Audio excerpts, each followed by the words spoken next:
आगे हमारे पास है इस्लामियत ईमानदारी है टॉपिक, और इसकी रीडिंग करेंगे इस दुनिया में से लेकर मिसाल नहीं मिलती तक। इस दुनिया में ईमानदारी की सबसे बड़ी मिसाल आप सल्लल्लाहु अलैहि वसल्लम की ज़ात मुबारक है। आप सल्लल्लाहु अलैहि वसल्लम ने जब तजारत की तो तजारत को इतनी ईमानदारी से किया कि सब ताजरों से ज़्यादा मुनाफा कमाकर मालिक को दिया।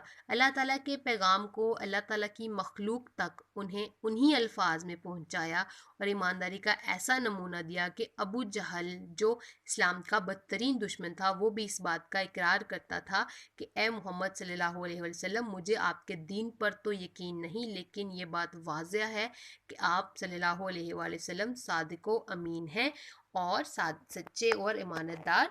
आप सल्लल्लाहु अलैहि वसल्लम ने ईमानदारी का वो नमूना दिया कि हज़रत आदम अलैहिस्सलाम की तारीख़ में ऐसी मिसाल नहीं मिलती।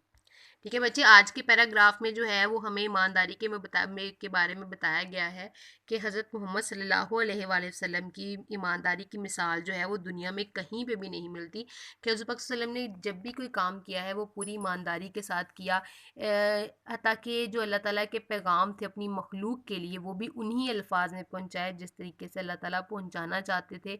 और आप सल्लम की ईमानदारी का सबूत जो है वो अबू जहल भी देता था। वो कहता था कि मुझे मोहम्मद सल्लल्लाहु अलैहि वसल्लम, मुझे आपके दीन पर तो यकीन नहीं है, लेकिन मुझे इस बात का यकीन है कि आप सादिक और सच्चे हैं, सादिक हैं और ईमानतदार हैं।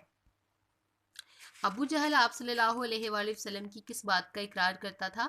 अबू जहल आप सल्लल्लाहु अलैहि वसल्लम के सादिक और अमीन होने का इकरार करता था।